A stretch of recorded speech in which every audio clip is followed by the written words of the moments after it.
Day 63. I was born into a family where money was twisted and distorted. My mother had an abnormally intense craving for wealth. As a child, I didn't realize how serious it was. My father let things slide, while my mother was secretly doing things behind our backs. We just thought we were always poor, but we never understood the root of the problem. We were afraid to ask. We couldn't get close. Our upbringing was repressive. There was no real bond between siblings. That sense of isolation was buried deep within us from a young age. When my father was diagnosed with terminal cancer, the reality and the family's financial debts finally came to the surface. But my mother refused to solve the problem. Instead, she kept blaming my father for not working or earning. In truth, my father had still been contributing to living expenses. When we, the children, tried offering solutions, she simply shut them down. We were already adults, surviving on our own, yet still powerless to help our father in his final stage,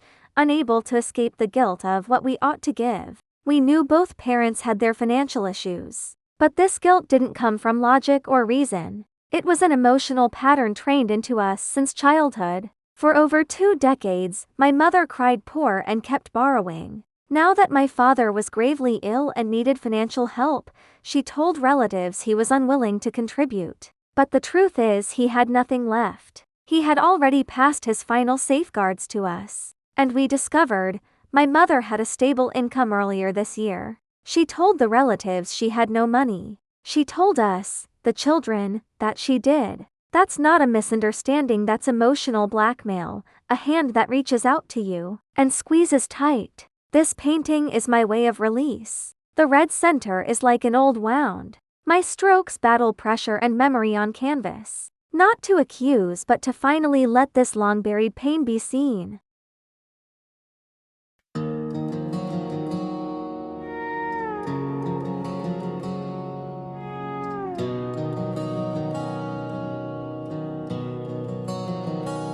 There was a horse I used to ride, spinning soft in a memory's light. A child's hope carved into wood. Thought I could hold on longer than I should. But the pain is cracked, the past won't bend. And love like that, it has to end. So I reached for it, scraped through the pain, pressed my weight into the canvas again. Red in the center, like a wound that won't heal.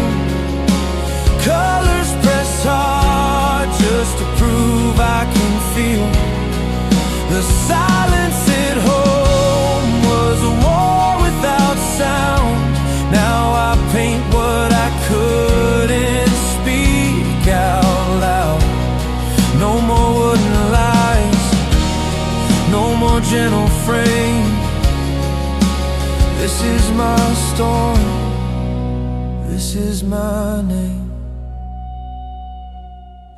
Money twisted every thread, secrets spoken in whispers instead. Mom said she had none, Dad gave his all. We learned to shrink, we learned to crawl. No touch, no bond, just quiet rooms, a childhood wrapped in hand-me-down gloom.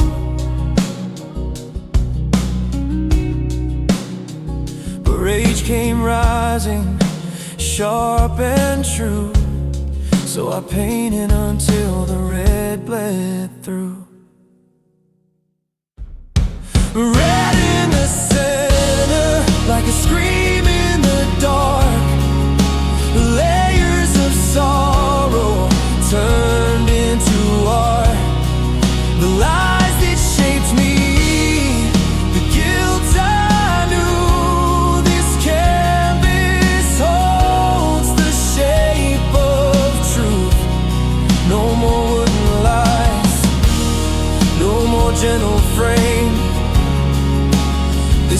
my voice, this is my flame.